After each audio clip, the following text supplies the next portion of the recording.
सेबी ने रिलायंस को 1 जनवरी का बहुत ही शानदार तोहफा दिया है। 70 करोड़ रुपीस का इन्होंने फाइन लगाया है Reliance industries, Ambani brother and 2 other companies. और इन्होंने फाइन लगाया है आरपीएल के केस से रिलेटेड। आरपीएल क्या है? तो आरपीएल है रिलायंस पेट्रोलियम लिमिटेड। 2007 में रिलायंस पेट्रोलियम लिमिटेड फ्यूचर और कैश दोनों में ट्रेड होती थी। रिलायंस इंडस्ट्रीज पे 25 करोड़ का फाइन लगाया गया है और मुकेश अंबानी पे 15 करोड़ रुपीस का फाइन लगाया गया है। SEBI Mumbai says private limited और मुंबई सेज लिमिटेड पे 20 और 10 करोड़ रुपए का फाइन लगाया गया है। समझ लेते हैं आखिर मामला क्या है। तो इन्होंने मैनिपुलेटिव ट्रेडिंग की थी नवंबर 2007 में रिलायंस पेट्रोलियम लिमिटेड के शेयर्स में।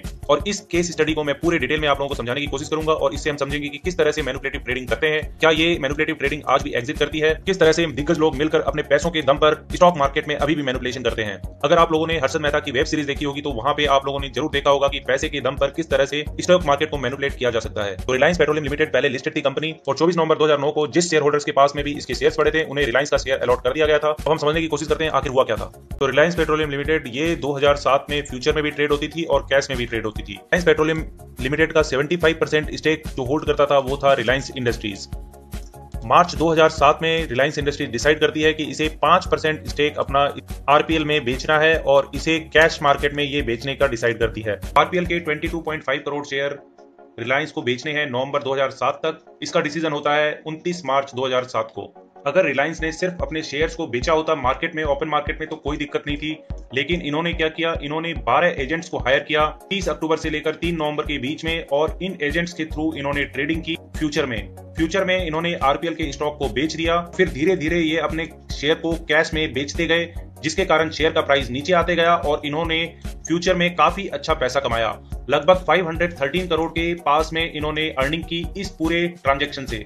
तो ये है वो 12 कंपनी जिनके साथ में इन्होंने एग्रीमेंट किया। यहाँ 9 कंपनी दिखा रहे हैं और यहाँ पे है वो 3 कंपनी। सबसे इंपॉर्टेंट बात, धरती इन्वेस्टमेंट एंड होल्डिंग के पास में पहले से ट्रेडिंग अकाउंट था और इन सबों का ट्रेडिंग अकाउंट अलग अलग ब्रोकरेज फर्म में खोला गया था। तो बिल्कुल प्री प्लान करके पूरी प्लानिंग के साथ में इन्होंने काम किया है।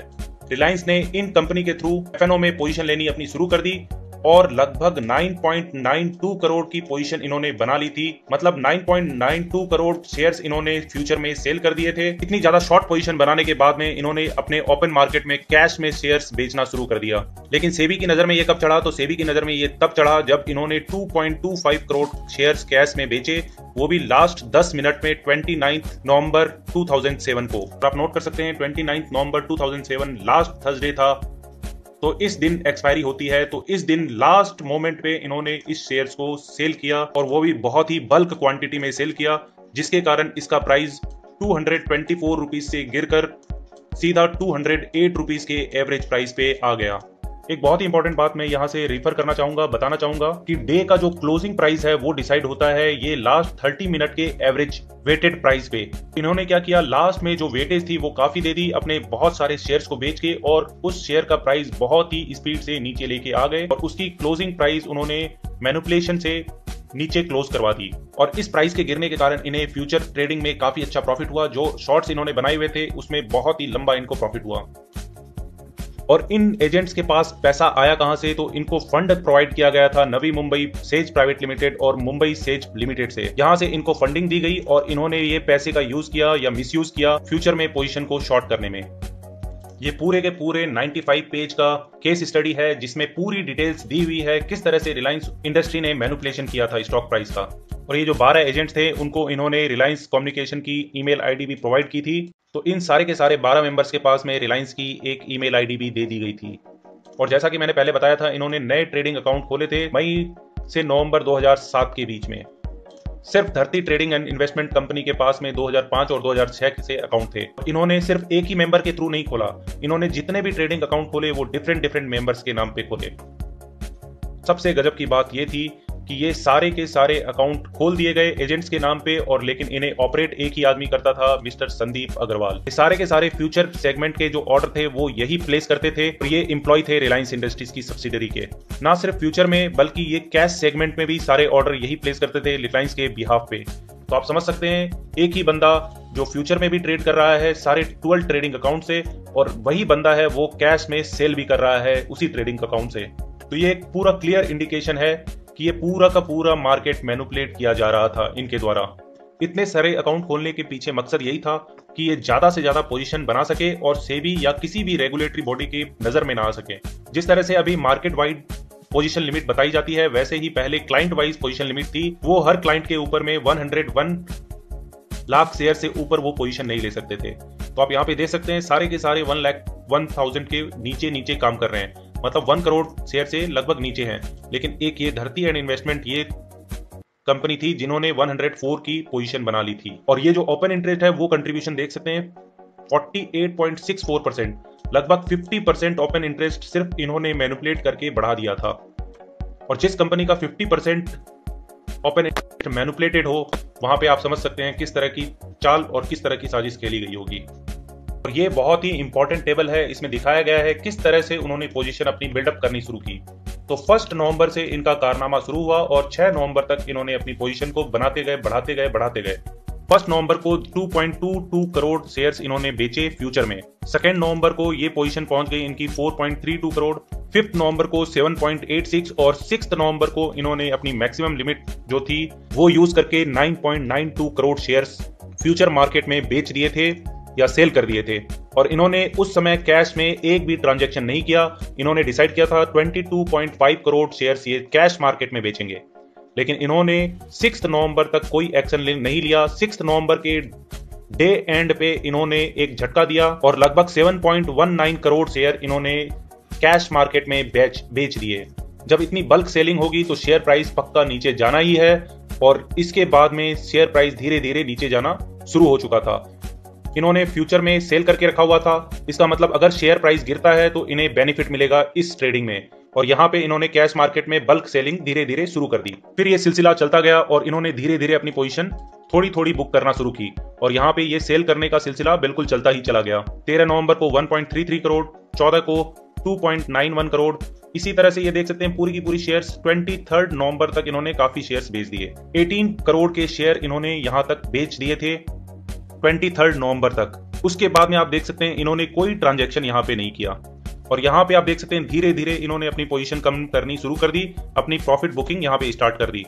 तो यहाँ पे जो पोजीशन दिखाई जा रही है वो फ्यूचर की है और यहाँ पे जो पोजीशन दिखाई जा रही है वो है कैश की। तो इनके पास जो पोजीशन थी वो 7.97 करोड़ की पोजीशन इन्होंने लास्ट दिन तक कैरी की और यहाँ पे बहुत सारी पोजीशन में इन्होंने प्रॉफिट बुक करना अपना शुरू किया था। और लास्ट दिन में 10 मिनट के अंदर अंदर इन्होंने 2.25 करोड़ की सेलिंग और की। उसके कारण शेयर प्राइस जो थोड़ा बहुत ऊपर चढ़ा था वो फिर से नीचे आ गया और इसके कारण इन्हें 531 करोड़ रुपीस का बहुत ही अच्छा और शुद्ध मुनाफा फ्यूचर ट्रेडिंग से हुआ। यह टेबल 5 यहाँ पे किस तरह से कितना कितना प्रॉफिट किन किन शेयर्स को हुआ या किन किन एंटिटी या किन किन एजेंसीज को कितना कितना प्रॉफिट हुआ वो पूरा का पूरा ब्यौरा यहाँ दिया हुआ है। तो आप देख सकते हैं टोटल जो बेनिफिट इन लोगों को मिला है वो 513.12 करोड़ का है। यहाँ पर हम ये नोट करेंगे कि बुल्स ने भी काफी अच्छी पोजीशन बनाई हुई थी। उनके पास कोई रास्ता नहीं था, उनके पास कोई चारा नहीं था, क्योंकि बियर्स जो थे वो अपनी पोजीशन को देने के लिए रेडी नहीं थे। तो बुल्स ने क्या किया, उस प्राइस को उठाया और उठा के ले गए 224 तक। 320 तक इन्होंने बहुत अच्छे से कोशिश की और इस प्राइस को 208 को उठाकर 224 तक लेके चले गए। लेकिन फिर अंधाधुंध सेलिंग करना शुरू कर दिया रिलायंस इंडस्ट्रीज ने। 321 से 328 के बीच में इन्होंने धड़ाधड़ अपने शेयर बेचते चले गए और 2.43 करोड़ शेयर अपने एक्सचेंज में बेच दिए और इन्होंने फिर से वही प्राइस लेके आ गए 209.8 रुपीज पे इन्होंने एक्सपायर करवाया इस ट्रेड को। तो यहां पर रिलायंस का पलड़ा बिल्कुल भारी निकला। उन्होंने पहले शॉर्ट पोजीशन बनाई, फिर वो सेल करते गए कैश में अपने शेयर्स को और उन्होंने बुल्स को बहुत बुरी तरह पटक के मारा है। उनसे पूरा प्रॉफिट इन्होंने चूस लिया है और आप देख सकते हैं ये नोटिस किया गया था 23 नवंबर से लेकर 29 नवंबर 3:20 तक इन्होंने कोई ट्रेडिंग नहीं की, इन्होंने कोई भी सेलिंग नहीं की कैश सेगमेंट में। इन्होंने अपना लास्ट या ब्रह्मास्त्र कह सकते हैं बचा के रखा और लास्ट दिन 3:20 पे इन्होंने बहुत जमकर सेलिंग की ताकि ये एवरेज ट्रेडेड प्राइस नीचे ला सकें और रिलायंस पेट्रोलियम लिमिटेड का प्राइस नीचे में क्लोज करवा सकें। बहुत ही मुश्किल से ढूंढने पर मुझे ये चार्ट मिल गया है। इसमें हम समझने की कोशिश करते हैं आखिर हुआ क्या था। तो सितंबर 2007 में इसका भाव चल रहा था 124 रुपया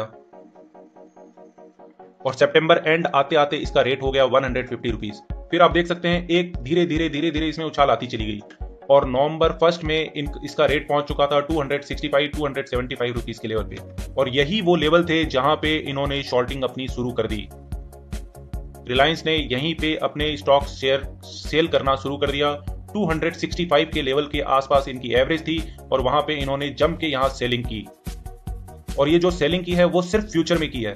उसके बाद में इन्होंने कैश में सेल करना शुरू किया, तो आप देख सकते हैं यहाँ पे प्रेशर बनता चला गया, नीचे आते चला गया ये शेयर।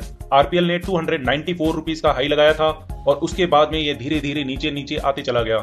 250 का लेवल इसने यहाँ पे ब्रीच किया और देख सकते हैं 220 के लेवल पे ये ट्रेड करना शुरू हो चुका था। यहाँ पे कंटिन्यूअस वॉल्यूम वाइज थोड़ी सेलिंग आती चली गई और इस लास्ट दिन में आप देख सकते हैं क्या वॉल्यूम जबरदस्त बना है।